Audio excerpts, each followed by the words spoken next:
It's been 10 minutes. Nice steady stream. Pressure gauge set to 0. No more bubbling at the back end. Ooh, just burned my arm on the other one. So now what we're going to do is we're going to put our little cap on. And now it's important to watch the dial. This little Presto is nice. Once you get right before 10 and you start slowly turning it down and you find what temperature on your stove works the best, it really holds stable. They all really do. But don't walk away, because you'll walk away for 5 minutes and come back and all of a sudden it'll be at 15. And you really don't want to have this little thing blow. It's not like the lid is going to blow off. That's why they have this. This will blow first. But, you know, you should watch it, because you want a steady pressure in order to sterilize the food that's in the jar and to activate the pressure seal within the jar so that it'll keep for you. You see, it's climbing up pretty darn quick. We're already up to 5 pounds of pressure. And so you just want to let it keep going until it gets to 10. From 0 to 5 is pretty fast. From 5 to 10 may take you 5-10 minutes. So I'm going to sign off for now. Okay, we're nearing 10. We're going to start reducing. I always reduce 2 to start. And it may go slightly over. And then come back down. If it continues to climb past 11, then I'm going to turn it down more. Because it's an electric stove, so it takes a minute. You see it's starting to come back down now? I don't know if you can. It started to continue to rise, and then it started going down. We're still a little high. Holding steady. So I'm going to come down to 5. You don't want to reduce too quick, because you don't want to have it change temperature too rapidly. And I think the normal setting on mine is between 3.5 and 4 on my stove. As you see, I've already got my timer set for 90 minutes.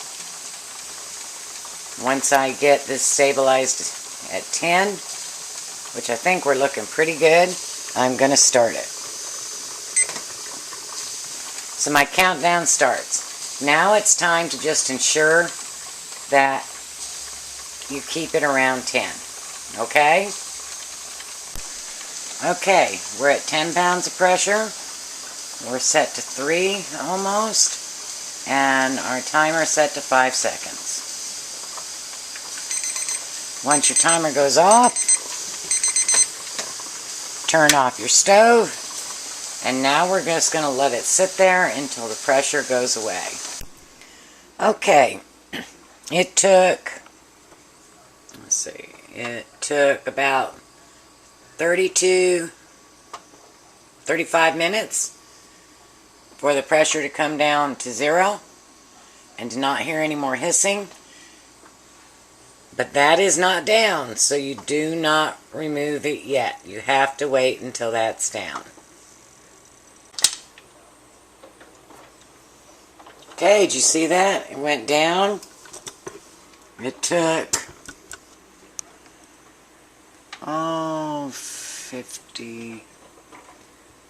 40 minutes approximately. At this point, you can remove it. And I'm kind of in a different position this time trying to get that dial. So, now it's going to hiss when you take this off. But that's okay. The pressure is down. It's 0 dial. Little tabby is down. So we can pull this off. We got very little. You didn't even hear a hissing.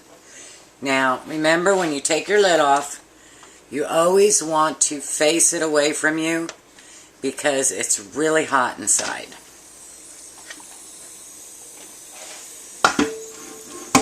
Smells wonderful. Yum yum chili. I have a towel down. So I'm going to lift my jar tilt it slightly, and set it on the towel. Now you'll notice everything is still boiling. I'm not sure if you can see that or not.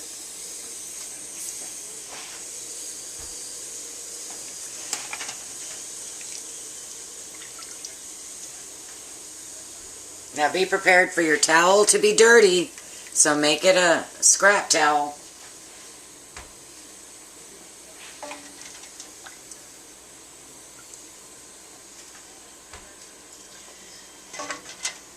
And it all smells like chili in here. I ended up with 6 quarts. Now you'll notice, look at that water. It's red like chili. I'm trying to think if there's an easy way to show you. Let's take and scoop some out. There's a little chili oil.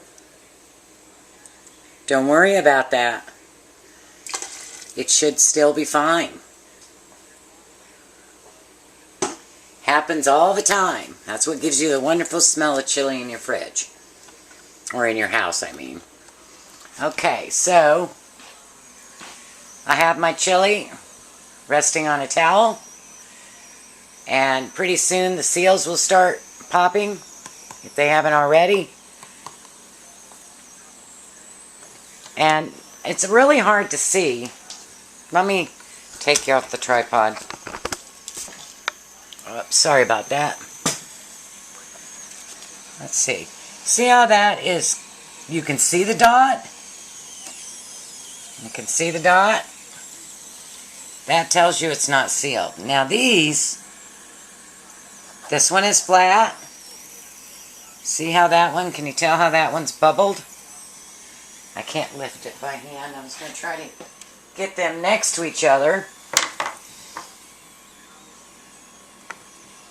Never try to lift these by hand. Very, very hot. Okay. So, now you can see the difference. This one is very defined, circle down, and this one is raised up. When these start popping, you'll hear them. If you don't hear 4 pops, you got problems. Alright? Be back to you after they've popped. Okay, I wanted to show you they're sealed now. Listen to this one. Not sealed.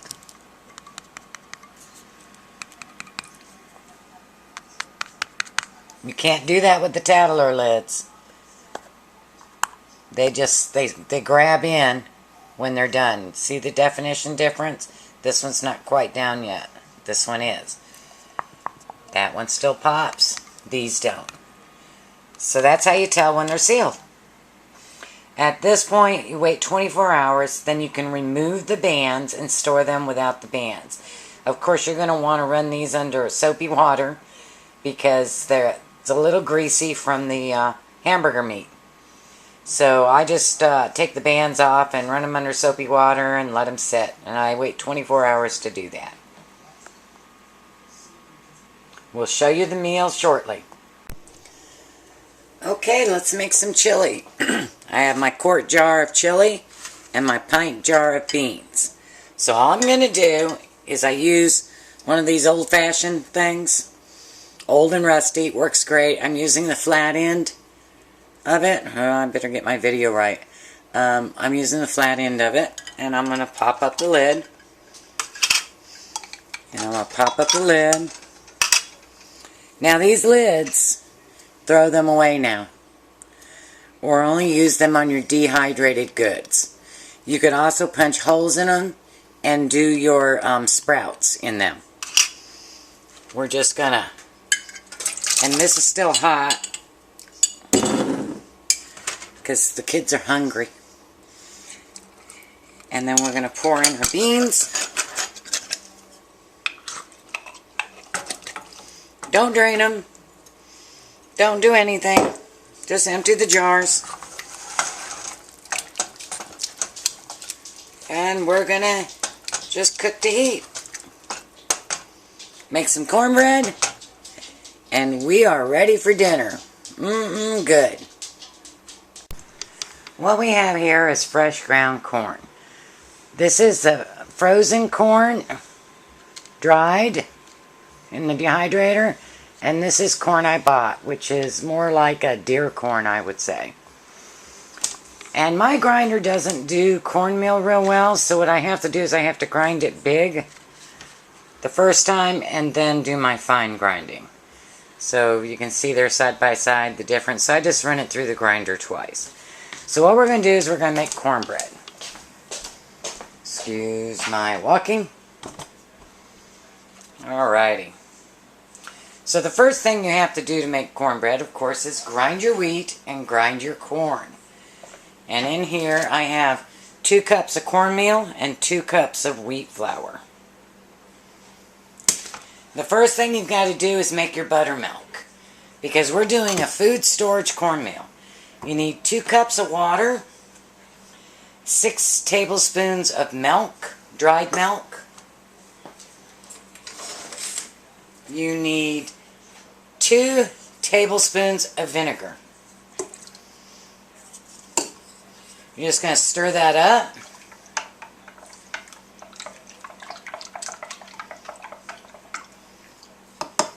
And let it sit for 5 minutes.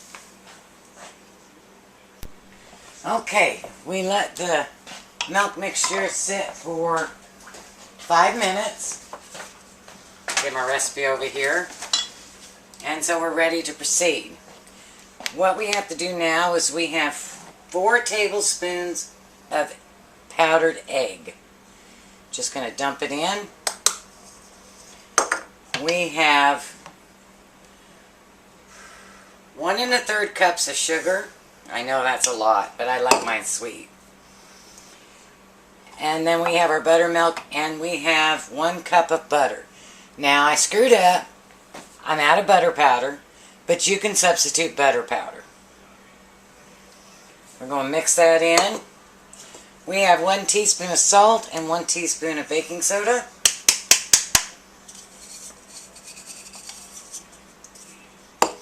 And then we have our buttermilk mix, which is more or less chunky. You're just going to pour it in, and you're going to mix it up. If the batter is too thick, add a little more water. Now, when you're mixing this, you just want to moisten it all. You don't want to beat it or anything like that. You just want to mix it all till combined. Then you're going to take a 9x13 sheet pan, and you're going to get some oil or grease or shortening on it. Preheat your oven to 375, and you're going to cook this for about 30 minutes. See, that's just combined. So now we're going to take our pan, which I've already greased. We're just going to pour it in.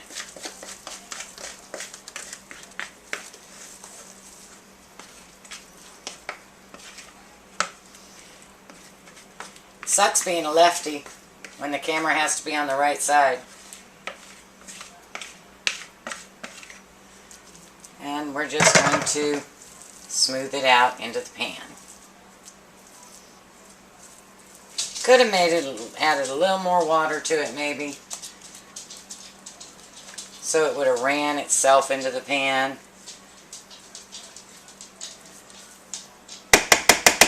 And then we're going to bake this for 30 minutes. Okay, the cornbread is done. So like Noreen says, let me make you a plate. Nice scoop of chili. And you'll notice the cornbread is more of a brown color. That's because it's made with whole wheat. Oh, hot. Couple of pieces. And a spoon. And there you go. Enjoy.